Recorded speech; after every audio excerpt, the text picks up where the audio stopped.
지난 금요일 날 함께 나눴던 말씀을 기억하십니까? 인생은 어디서 결정된다고요? 골방에서 결정된다. 한 주 동안 여러분의 골방은 건강하셨습니까? 누차 말하지만 하나님의 얼굴을 대면하여 만나지 않는 자는 변할 수 없습니다. 변하고 싶어요. 또 변해야 한다는 것도 알아요. 또 변함 뒤에 오는 복도 알아요. 그러나 변하지 않아요. 하나님만이 우리를 바꿔요. 하나님을 만나는 시간만이 우리를 새롭게 하는 능력이 있습니다. 여러분, 아무리 좋은 설교를 들어보십시오. 아무리 좋은 책을 읽어보십시오. 그것이 나를 못 바꿔요. 주님과 만나는 그 시간, 골방의 시간만이 나를 새롭게 합니다. 왜 그렇게 내가 거칠까? 내가 예수에 왜 이렇게 짜증이 많을까? 내가 이렇게 원망이 많을지? 틀림없어요. 골방이 스톱됐기 때문에 그래요. 우리 주님을 홀로 두지 마세요. 골방에서 기다리시는 주님, 그 주님을 찾고 찾으시고 만나십시오. 성찬 예식을 저희 교회는 자주 하는 편은 아닙니다. 근데 성찬 예식을 할 때마다 제 마음에 아쉬움이 있습니다. 그게 어떤 아쉬움이냐면 시간이 너무 쫓긴다는 거죠. 그러다 보니 형식적이 되는 거죠. 형식적. 해야 되니까 절기상 또 성찬 예식을 거행해야 할 시점이니까 하기는 하지만 실제로 그 성찬은 우리에게 아무런 영향력이나 능력이 없는 예식으로 흘러버리는 그런 아쉬움들이 제 안에 많이 남아 있었습니다. 오늘 성금요일을 맞이하여 여러분과 함께 말씀을 나눈 다음에 성찬 예식을 참여할 터인데, 오늘 이 성찬 예식에 즈음하여 우리가 이 말씀을 붙들고 하나님의 뜻을 알기를 원하는데, 예수님을 알지만 말고 예수님을 먹으라. 예수님을 먹는 것과 아는 건 달라요. 성경은 누차 말하지만 아는 것과 믿는 걸 구분합니다. 아는 건 믿는 게 아니에요. 알지요. 알지만 능력은 아닌 거예요. 믿을 때 능력이 돼요. 예수님은 우리 안에 와서 들어와 살겠다는 거예요. 들어와 살겠다는 건 이론이 아니에요. 이론 몰라도 돼요.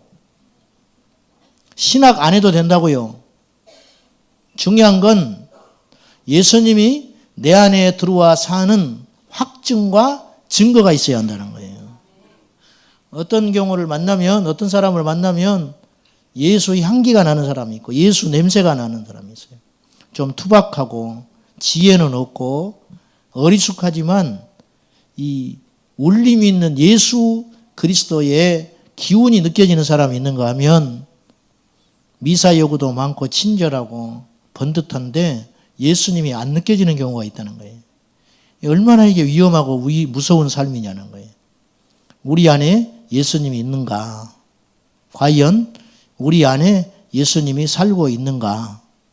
예수님이 살지 못하는 이유는 결국 내가 죽지 못함인데, 내 안에 예수님이 살고 있는가? 이론이 아닌 삶의 증거는 있는가? 이것을 한번 오늘 우리가 점검해 봐야 하겠습니다. 성찬을 제정하신 분이 예수님입니다. 이건 사람이 만든 게 아니에요. 성찬 예식은 초대교회의 산물이 아니에요. 이 성찬 예식은 이걸 통해서 예수님의 죽음을 조금 더 우리가 깊이 알자 하고 만들어 놓은 인간적 발상이 아니라는 거예요. 이것은 마태복음 26장에 의하면 예수님이 이렇게 해라, 기념해라 명령하신 거예요. 성경에 기념하고 알리라는 것이 단 두 번밖에 안 나와요. 예수님이. 첫째는 옥합을 깨뜨려 머리털로 예수님의 발을 씻은 그 여인의 일을 알리라고 해요. 예수님이 친히. 그 다음에 성찬 예식을 하시면서 이것을 기념하라, 그렇게 말씀하셨어요. 그러니까 일회성으로 끝나지 말고 계속 이 행위를 하거라, 그렇게 말씀하는 겁니다. 오늘 바울은 그 예수님의 말씀을 받들어서 고린도 교회에 첫 번째 편지를 보내면서 이 성찬에 대한 부분을 다시 이야기하고 있는 것입니다. 자, 24절과 25절에 보면 기념하라는 말이 연거푸 등장합니다. 연거푸 2번 등장하는데 언제까지 기념하느냐? 26절입니다. 한번 봅시다. 시작. 너희가 이 떡을 먹으며 이 잔을 마실 때마다 주의 죽으심을 그가 오실 때까지 전하는 것이니라. 언제까지? 주님이 다시 오실 재림할 때까지 이 성찬을 하는 일은 중단돼서는 안 된다. 그러면 성찬을 왜 하느냐?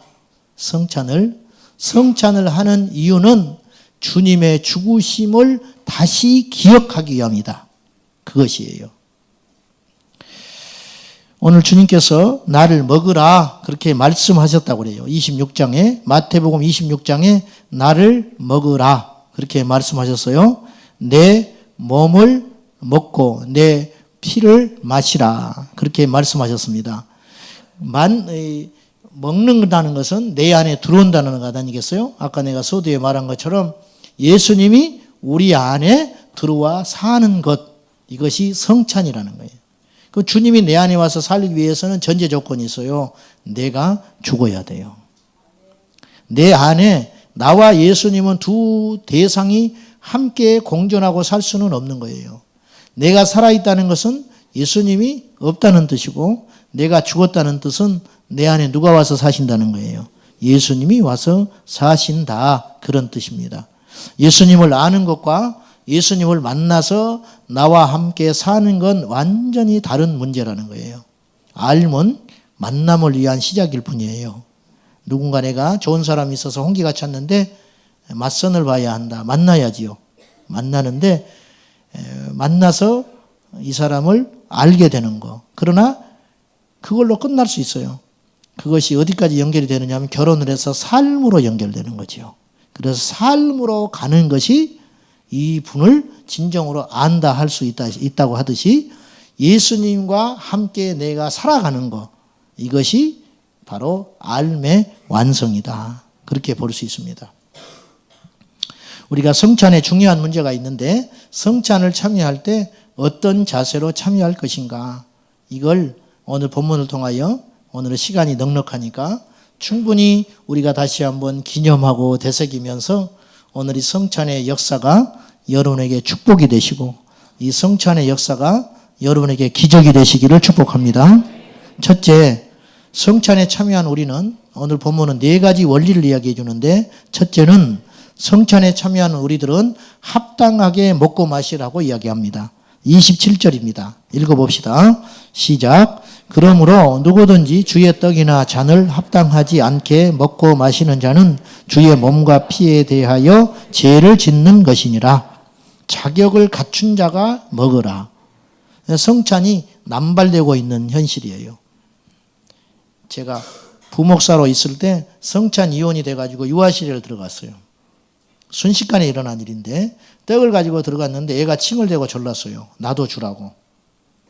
그러니까 엄마가 자기 하나 입에 넣었더니 하나를 또 얼른 집어서 아이의 입에다가 쏙 넣어줬어요. 얼마나 당황했는지 몰라요. 뭐 순식간에 일어난 일. 두 손을 이렇게 잡고 있으니까 말릴 겨를도 없어요. 설마 그랬지요? 내가 그때 속으로 크게 절망을 했어요. 이 정도 수준이구나. 이렇게 성찬에 대한 의미를 모르는 것이구나. 그러니까 함부로 비방하는 건 그렇지만 그분에게 있어서 이 성찬은 아무런 의미가 없는 거예요. 결국 그것은 단순한 해프닝이 아니고 오늘 성경에 의하면 그건 죄를 짓는 행위라는 거예요. 주님의 몸을 그렇게 의미 없이 하는 것은, 자격 없이 남발하고 허비하고 의미 없이 참여하는 것은 죄를 범하는 것이다. 이렇게 엄하게 이야기하고 있습니다. 현대어 성경에 죄를 짓는다는 표현 27절 후반절에 주님의 몸과 피에 대하여 죄를 짓는 것이라고 하는 이 표현은 현대의 성경에 이렇게 표현했어요. 주님의 몸과 피를 모욕하는 것이다. 그랬어요. 자격이 없는 자가 성찬에 참여한다는 것은 주님의 몸과 피를 모욕하는 것이다. 그렇게 이야기하는 겁니다. 유진 피터스는 27절을 이렇게 해석했습니다. 누구든지 불순한 마음으로 주님의 빵과 잔을 마시는 자는 주님이 죽으실 때 그분께 야유를 보내고 침을 뱉은 군중과 다를 바 없다. 예수님이 십자가에 달리실 때 철없는 그들은 자신을 위해서 예수님이 모진 고난을 받고 십자가에 죽는 줄 모르고 야유를 보내고 침을 뱉고 소리를 질러댔잖아요. 그것과 버금가는 죄라는 거예요. 의미 없이 자격 없이 성찬에 참여하는 것은 곧 그러한 죄와 같다. 그렇게 엄히 경고하고 있습니다. 우리 장로교단에서는 세례를 받은 자라면 성찬에 참여하도록 허락을 합니다. 그러나 다시 생각해 보면 실상적 의미는 세례가 그 성찬의 기준이 될 수는 없다는 겁니다. 세례를 받았다고 성찬에 다 참여하는 게 아니고 내가 하나님과 관계 속에서 합당한 자이어야 성찬에 참여할 자격이 있다는 것입니다. 예수님께서 성찬을 마지막 최후의 만찬을 목요일 저녁에 행하셨잖아요. 그리고 금요일 날 돌아가셨잖아요. 목요일 날 저녁에 잡히시기 그날 밤에 마지막 식사라는 걸 예수님은 아셨지요. 근데 그 식탁에 초대받은 사람은 예수님의 제자들이었어요. 성찬에 참여하는 자들은 예수님의 제자여야 한다. 그 말도 되겠습니다. 두 번째로 28절인데요. 봅시다. 시작. 사람이 자기를 살피고 그 후에야 이 떡을 먹고 이 잔을 마실지니 순서가 있어요. 성찬에 참여할 때 순서가 있다. 뭘 하라고요? 자신을 먼저 살피고 참여하라. 자기 성찰에 실패한 그리스도인은 절대로 회개할 수 없습니다. 회개가 없으니 변하지 않는 거예요. 회개하지 않으니 변하지 않지요. 내 잘못을 인정해야 변할 거 아니에요. 그런데 자기 성찰에 실패해요. 회개의 시작은 자기 부정입니다. 자기 성찰, 자기 객관화, 여기서 시작하여 회개는 행위의 변화로 완성되는 거예요. 내가 한평생 살면서 내가 쓸만한 그럭저럭한 인간인 줄 알았는데 내가 주님 앞에 대면하고 보니 내가 형편없는 죄인이었구나. 이게 성찰이래. 나 때문에 내 주변의 사람들이 이렇게 힘들어하고 있었구나. 그걸 몰랐어요, 나는. 그래서 이 피해의식을 가진 사람, 내가 피해를 받고 나는 억울하고 나만 인정을 받지 못하고 나만 고통을 받고 있다고 여기는 이 피해의식을 가진 자는 사실 믿음의 성숙도 잘 이루어지질 않아요. 잘. 신앙의 성장에 큰 적이 된다는 것입니다. 하나님의 사랑이 확신될 때 하나님이 어떤 경우에도 나를 사랑한다. 아멘. 하나님의 사랑이 확증되고 확신으로 믿어질 때 영적으로 건강해져요. 누가 비방했다. 하나님이 나를 인정하시는데 내가 왜 휘둘리지 않는 거죠. 순회선교단 김용희 선교사님의 간증 중에 이런 이야기가 있어요. 제가 이제 마가 다락방에 가서 예전에 그분의 간증을 듣고 굉장히 놀랐어요. 그때 이제 처음으로 그분을 직접 설교를 들어본 거예요. 영상으로만 듣다가. 이분이 중학교 중퇴가 전부인 분입니다. 어떻게 그렇게 됐는가? 이분의 집이 술집이었어요.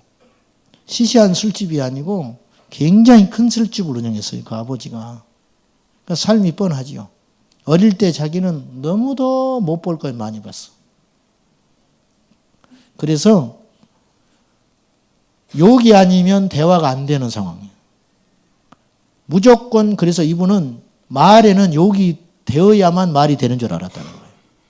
욕이 없이는 대화가 안 되는 환경. 그래서 아버지가 술을 먹고 집에 돌아오면 사냥총이잖아요. 사냥총을 이마에다가 자고 있는 자기를 깨워가지고 이마에다 대고 너 죽고 나 죽자. 방아쇠 담그면 죽어버리는 거예요. 그래서 몇 시간을 무릎 꿇고 오로도를 떨고 공포의 시간을 지내면서 그렇게 살았어요. 그나마 먹고는 살만했어요. 그러다가 어느 날 집안이 폭삭 망해버립니다. 그리고 아버지가 죽어요. 그리고 부산 못 사는 변두리로 쫓겨납니다. 하루아침에. 그리고 그 속에서 험하게 큽니다. 말할 수 없이 험하게 커요. 그러다가 20대에 찾아나간 교회에서 하나님의 말씀으로 이분이 꼬꾸라졌는데 요한복음 3장 16절 하나님이 세상을 이처럼 사랑하사 독생자를 주셨으니 이는 저를 믿는 자마다 멸망치 않고 영생을 얻게 하려 하심이라. 나를 사랑하는 분이 있다는 거예요. 그걸 20대에 처음 알았다는 거예요. 자기는 버림받은 인생이고 자기는 저주받은 인생이고 자기는 태어나서는 안 되는 인생이었고 왜? 아버지가 그렇게 학대했으니까. 아버지 죽고 난 다음에 엄마가 그렇게 자기를 학대했으니까. 너 때문에 못 도망갔고 너 때문에 살아야 했고 너 때문에 죽지 못했고 그 피해와 고통 속에 자라던 이분이 20대에 가서 누군가 자기를 위해서 죽어주시기만큼 사랑해 준 분이 있다는 걸 깨닫게 되는 순간 이분은 저주에서 속박에서 풀려나게 된 거예요. 그래서 자유케 됐어요. 그때부터 이분은 강건해지기 시작한 거예요. 그때부터 이분은 심령이 건강해지기 시작했다는 거예요. 여러분 십자가가 우리를 살리는 거예요. 십자가가 우리를 살린다. 사람에게 인정받고 지지받으려고 하는 심리는 얼마나 영적으로 무서운 일인지 몰라요. 계속적으로 사람만 바라보고 사는 거예요. 여러분, 왜 우리가 사람을 바라보고 주님을 믿어야 합니까? 왜 우리가 하나님께 초점을 맞추지 못한 채 여전히 목회자는 성도들에게 초점을 맞추고 성도들은 목사에게 초점을 맞추면서 입으로만 주여져야 하는 이 엉터리 같은 신앙생활을 우리가 언제까지 해야 되냐 그 말이에요. 여러분이요, 교회에 와서 누구를 보기를 원하세요? 주님을 봐야 합니다. 우리가 다 그렇게 이야기는 해요. 말은 그렇게 해요. 그러나 실상은 그렇지 않더라는 거예요. 여러분의 눈에 누가 보입니까? 예수님이 보여야 한다. 예수님이. 목회자의 카리스마가 무슨 필요가 있다는 거예요 도대체. 목회자의 리더십이 무슨 필요가 있다는 거예요. 사람이 바벨탑 쌓고 사는 거 바벨탑. 그래서 쌓아 올린 모든 것에 후유증을 우리는 보고 있지 않습니까? 기억하세요. 우리 인생의 주인은 예수 그리스도요. 우리 가정의 주인은 예수 그리스도요. 내 새끼의 주인은 예수 그리스도요. 내 일터의 주인도 예수요. 우리 교회의 주인도 예수인 것입니다. 예수다.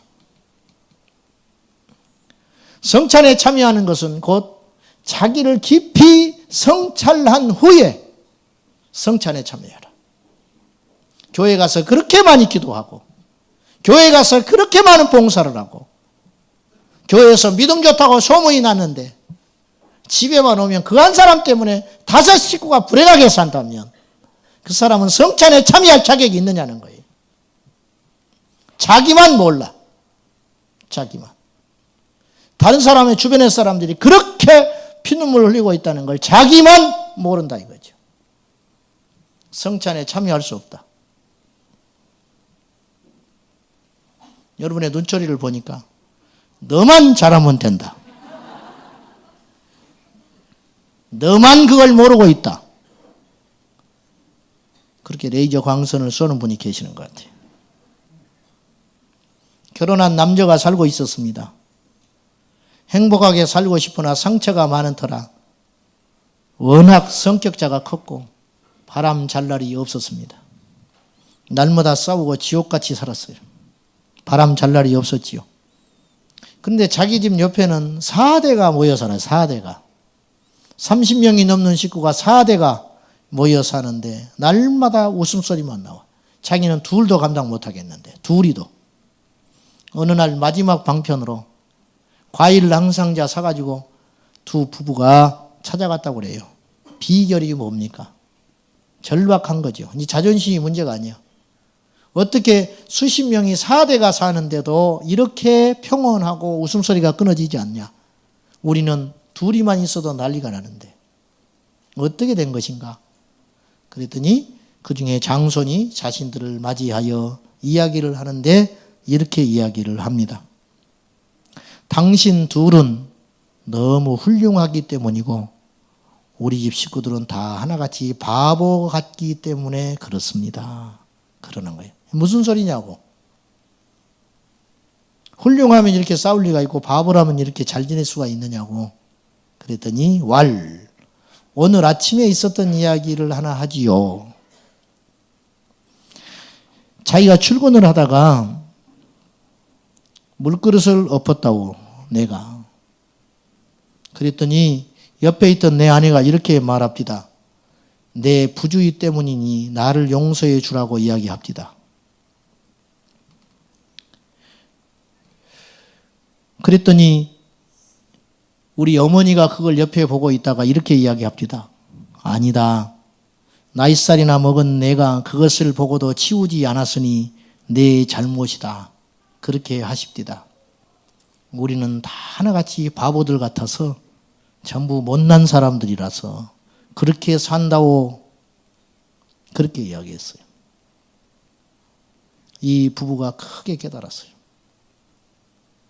왜 이렇게 시끄럽지요? 세상이.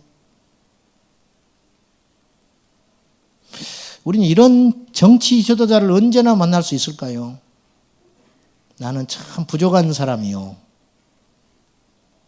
어쩌다가 여기까지 왔는데 여러분이 원치 않는다면 제가 물러날랍니다.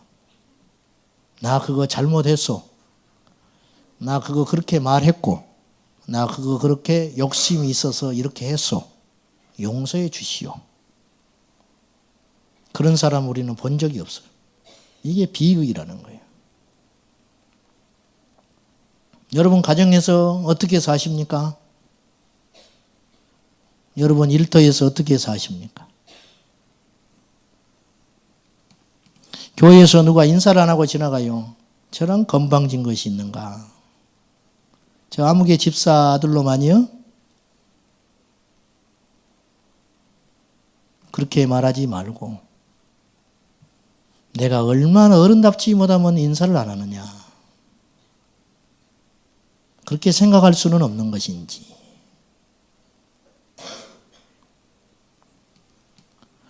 누가 나를 비방하고 돌아다닙니다. 이럴 수가 있을까? 분노하기 전에 내 잘못이지. 내가 그렇게 보였나 보지.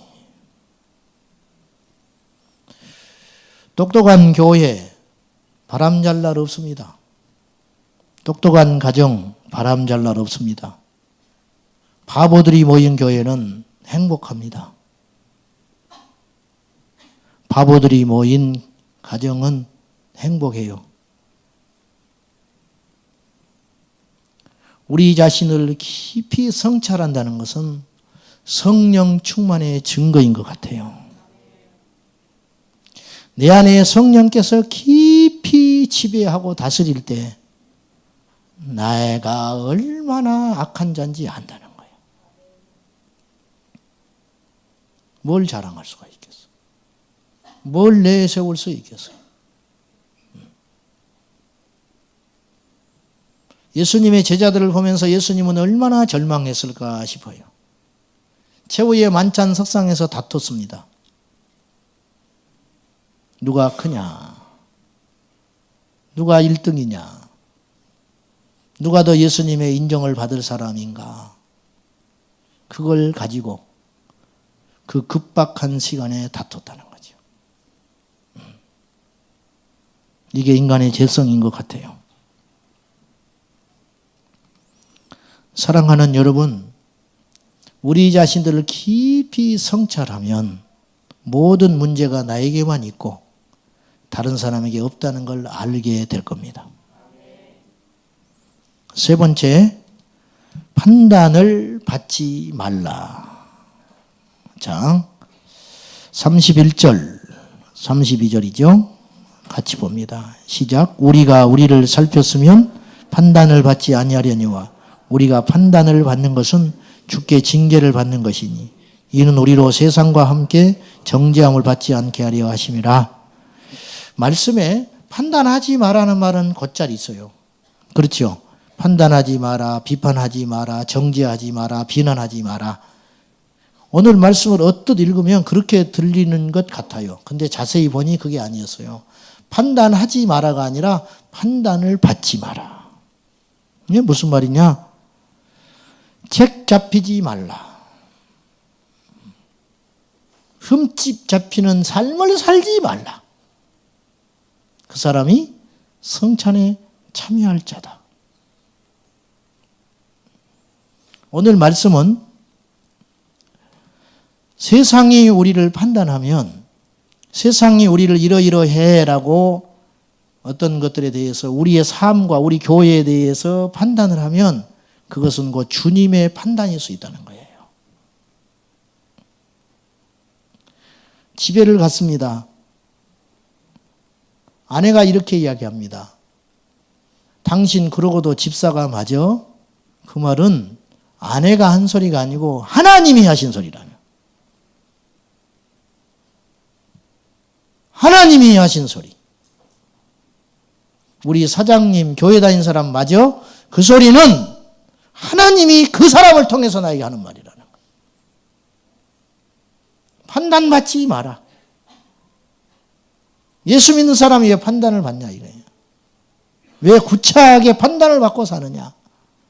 여기 며느리들 많이 계시죠? 오늘 말씀이 윤리적으로 들으면 안 돼요.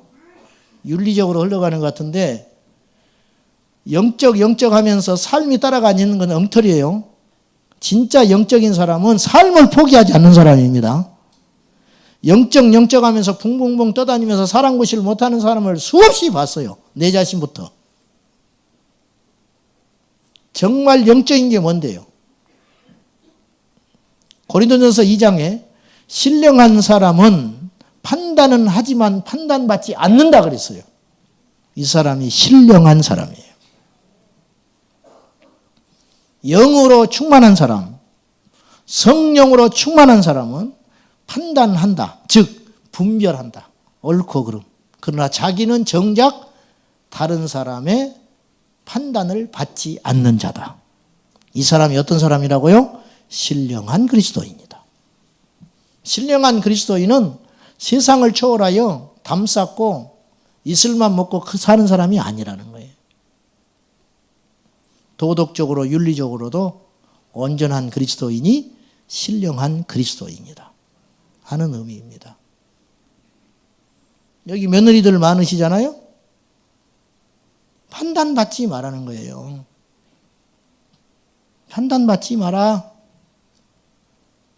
시어머니들이 두셋만 앉으면 판단하고 있다는 거죠. 여기 시어머니들 계시죠? 며느리 두셋만 모이면 시어머니 판단하는 일이 없도록 해라. 쉽지 않죠. 그러나 이 삶이 이 외롭고 이 고단하고 이 좁은 삶이 그리스도인의 삶인 것입니다.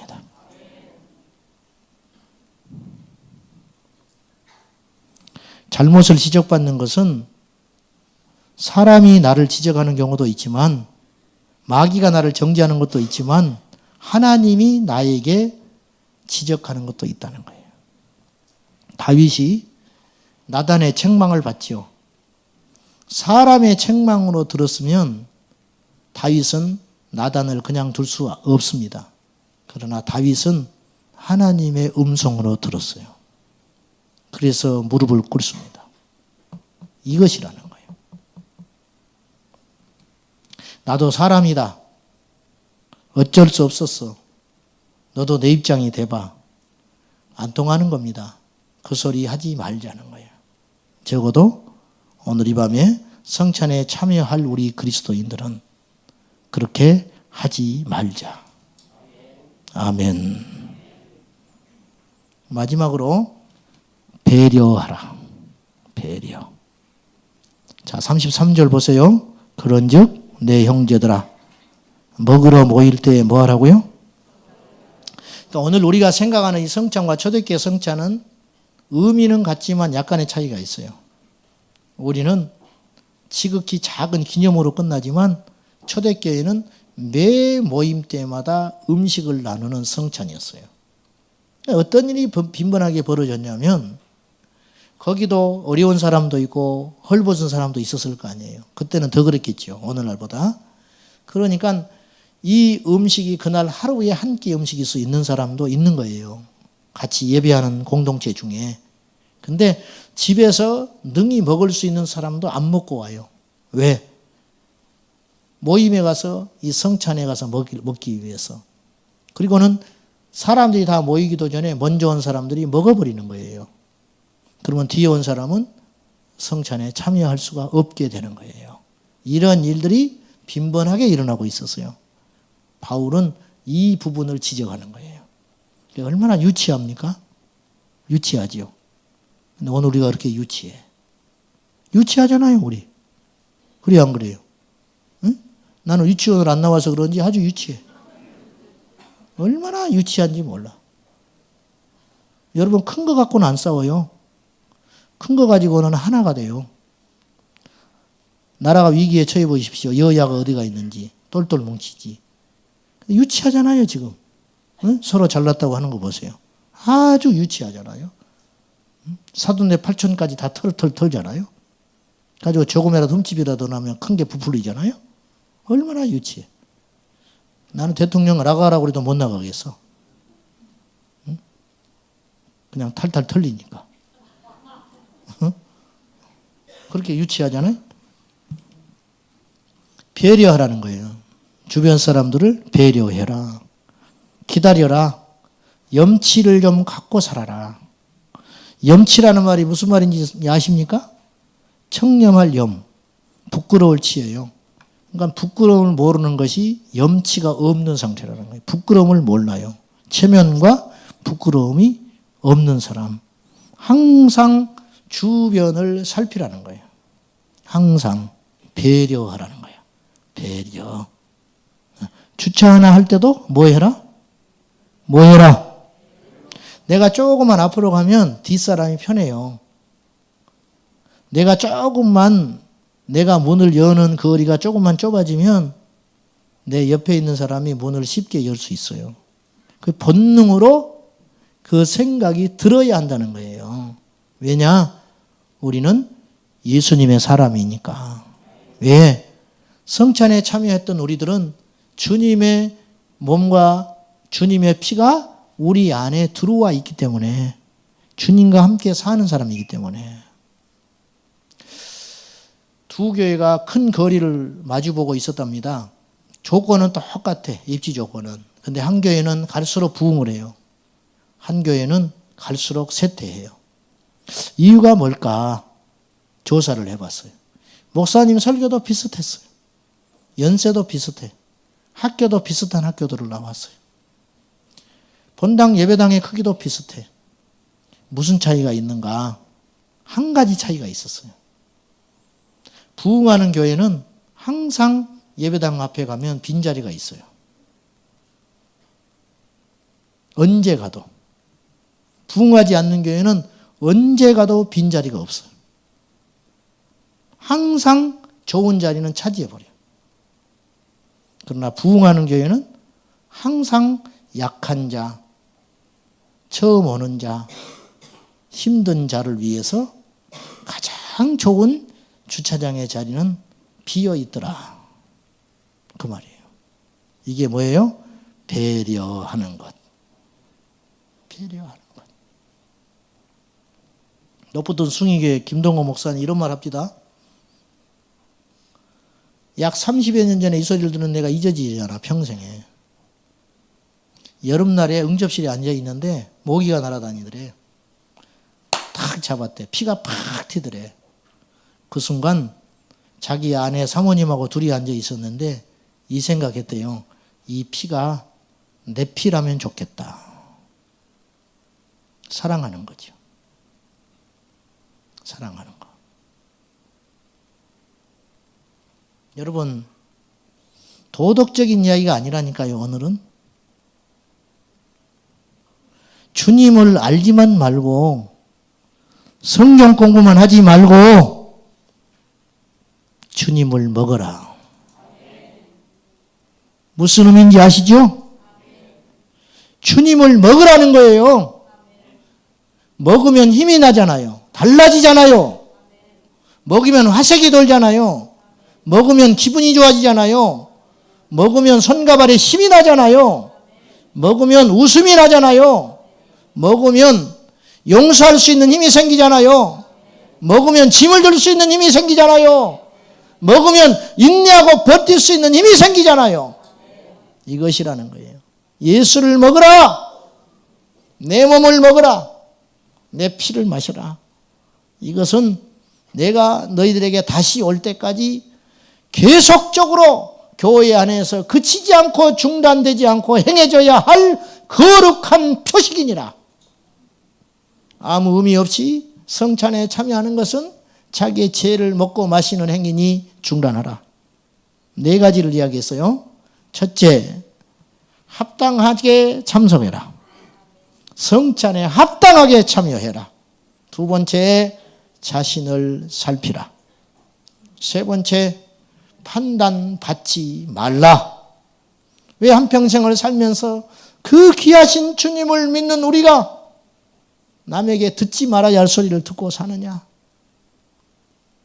5 형제가 있으면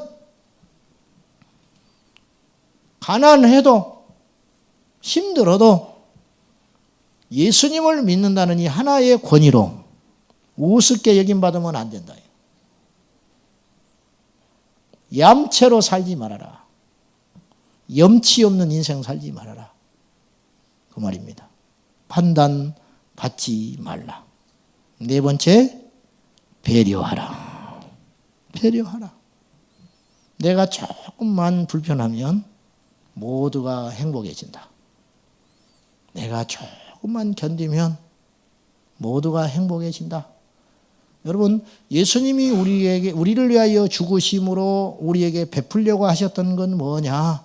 서로 사랑하라. 서로 사랑하면 세상 사람들이 이로써 너희가 내 제자인 줄 알리라. 성경 공부 많이 한다고 제자 되는 게 아니고, 사랑하면, 너희가 서로 사랑하면 이로써 다른 사람들이 너희를 보고 너희가 예수의 제자인 줄 알리라. 그런 말이에요. 결론은 사랑. 결론은 예수. 예수님이 죽으심으로 불화했던 우리를 하나로 묶어주시고, 예수님이 죽으심으로 단절됐던 우리를 연결시켜 주시고, 예수님이 죽어주심으로 넘어졌던 우리를 일으켜 주시고, 예수님이 죽어주심으로 어둠 속에 신음하던 우리를 빛으로 인도해 주셨다. 이 좋으신 예수님. 오늘 그런 마음을 가지고 오늘 성찬에 참여하여 이 성찬 예식을 통해 이제 우리가 그동안 말씀으로 도전을 받았잖아요. 말씀으로. 예수님이 설교만 하신 게 아니고 소위 말하는 행위 말씀이라는 걸 하셨어요. 행위 말씀. 이를테면 제자들의 발을 씻어주는 거예요. 제자들의 발을 씻어주는 것 자체가 설교예요. 이게 행위 말씀. 오늘 성찬이 오늘 우리에게 행위 말씀이 되는 거예요. 이 성찬에 참여함으로 이 떡을 내가 먹음으로 이 먹는 순간 이 떡은 누구라? 예수님의 몸이다. 이 잔을 마시는 순간 이 잔은 무엇이라? 예수님이 나를 위하여 흘리신 언약의 피다. 그걸 먹음으로 주님의 살과 피를 먹어서 주님의 살과 피가 내 안에 와서 살게 되었으니 이제 후로는 어떻게 살아야 되는가? 이건 너무도 명확하다는 거예요. 오늘 여러분의 인격에 기적이 일어나기를 바라고, 여러분의 언어 생활에 기적이 일어나기를 바라고, 여러분의 마음가짐에 기적이 일어나는 놀라운 역사가 오늘 이 성찬 예식을 통하여 우리 모두에게 저를 비롯하여 이전 것은 다 잊어버리고 오늘부터 다시 시작하는 마음으로 그러한 기적의 축복이 우리 안에 있기를 예수님의 이름으로 축복합니다. 저는 확신합니다. 오늘 여러분이 이 성찬에 진실한 마음으로 애통하는 마음으로, 기도하는 마음으로, 회개하는 마음으로 이 성찬에 참여하는 자는 주께서 만지셔서 다시 한번 회복하게 될 것이고, 회개가 일어나게 될 것이고, 치유가 일어나게 될 것이고, 하나님의 음성이 들리는 역사가 일어나게 될 것입니다. 우리 한 5분 동안 기도하십시다. 기도하시고 오늘 성찬에 참여하렵니다. 기도하실 때 무엇을 기도하느냐? 주여, 나의 허물과 죄를 용서해 주십시오. 오늘 말씀은 성찬을 참여하고 나면 너희가 이런 자가 된다는 뜻이 아니고, 이미 성찬에 참여하기 전에 너희가 합당한 자가 되고 성찰하는 자가 되고 배려하는 자가 되라. 그리고 판단받지 말라. 그렇게 말씀하고 있습니다. 주여, 우리의 허물과 죄가 지옥빛같이 이렇게 악하고 더럽습니다. 주님의 보혈의 능력으로 정케하여 주십시오. 용서하게 해 주십시오. 용서를 빌게 해 주십시오. 마음의 상처가 치유되게 하여 주시고, 모든 응어리들이 풀어지게 하여 주시고, 사랑과의 관계가 해결되게 하사 하나님과의 관계도 해결되고 풀어지게 하여 주소서. 이 시간 다 같이 하나님 앞에 동성으로 기도할 적에 주여, 우리 허물을 용서하소서, 나의 죄를 용서하여 주소서, 간절한 마음으로 통회하며 애통의 기도를 드리도록 하겠습니다. 살아계신 아버지 하나님, 이 시간 주님 앞에 나의 허물을 내려놓습니다. 나의 이기심을 내려놓습니다. 좁아 터진 나의 인격을 내려놓습니다. 이 악하고 폐역한 언어의 습관들을 주님께 내려놓습니다. 주님이여, 용서해 주십시오. 아버지 하나님, 한 입으로 쓴물과 단물을, 한 입으로 저주와 찬송을 내뱉고 사는 이 악한 종을 용서해 주시고, 이 시간 이후로 더 넓은 마음의 소유자가 되게 하시고, 불순종의 어떤 마음들과 사랑하지 못했던 마음들과 이기심으로 가득 찼던 나의 마음들이, 옹졸했던 이 마음들이 하나님의 마음으로 바뀌게 하시고, 주님의 성찬에 참여하기에 부족함이 없는 거룩한 심령으로 변화되게 하여 주시옵소서. 골방으로 오거라. 골방에서 너를 만나리라. 아버지 하나님, 우리 모두가 주님의 능력으로 변화되고 싶습니다.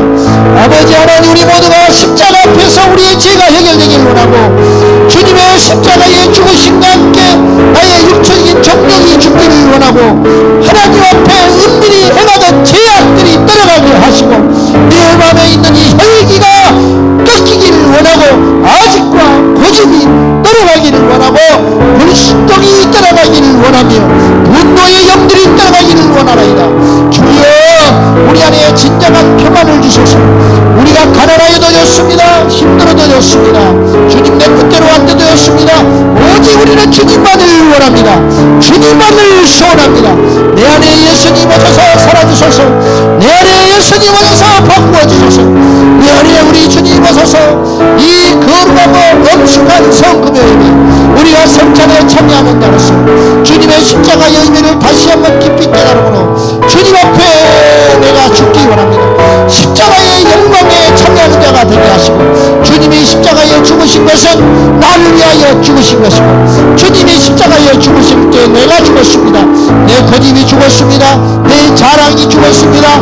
내 이기심이 죽었습니다. 나의 죄가 죽었나이다. 이것을 믿음으로 다시 시작하는 은혜가 우리 안에 일어나기 원합니다. 다시 시작하자. 다시 시작하자. 정죄하지 말라. 다시 시작하자. 놀라지 말라. 물러서지 말라. 다시 시작하라. 실패했던 일을 다시 한번 무너뜨리고 일어나라. 다시 한번 주님의 손잡고 일어나서 예수님의 이름으로 승리하는 역사 일어나게 하소서. 가난해도 승리자가 될 수 있습니다. 병들어도 승리자가 될 수 있습니다. 못나도 승리자가 될 수 있습니다. 하나님 아버지, 부끄러운 승리자가 아니라 온전한 승리자가 되기 원합니다. 하나님 아버지, 성공을 위하여 쫓아가지 말고 예수님의 십자가를 바라보고 나가는 자가 되게 하여 주소서. 하나님과 역사 앞에 부끄럽지 않는 믿음의 사람들이 다 되게 하여 주시옵소서. 아버지 하나님, 우리 허물과 죄가를 아시는 주여, 용서하여 주시옵소서. 하나님 아버지, 십자가에서 죽었는데 달라진 것이 없습니다. 주님, 적게는 몇 년, 많게는 수십 년 고난과 부활의 이 주간을 반복적으로 지내왔지만 우리는 여전히 십자가에서 죽지 않았습니다. 주님, 내가 죽지 않아 우리 가정이 힘들고 내가 죽지 않아서 이 세상이 이렇게 시끄러운 것 같습니다.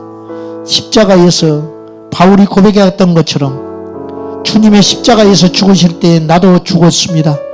주여, 주님은 비방을 받았을 때 변명하지 않으셨고 채찍을 맞으셨을 때 반항하지 않으셨고 심지어 손에 못이 박힐 때에도 침묵하셨나이다. 우리가 무엇이라고 이렇게 시끄럽습니까? 우리가 무엇이라고 이렇게 요란스럽습니까? 우리가 무엇이라고 이렇게 자기 주장을 합니까? 주여, 이 자아가 십자가에서 죽는 자 되게 하여 주소서. 아주 죽게 하소서. 죽고 난 후에야 십자가가 복인 것을, 죽고 난 후에야 십자가가 축복인 것을, 죽고 난 후에야 십자가가 우리의 능력이요 자랑인 것을 깨닫게 될 줄로 믿습니다. 주여, 아주 죽는 자 되게 하소서. 우리 교회에서 죽어야 할 자는 나입니다. 우리 가정에서 죽어야 할 자는 제 자신입니다. 주여, 죽는 복을 허락하여 주옵소서. 예수님의 이름으로 기도하옵나이다. 아멘.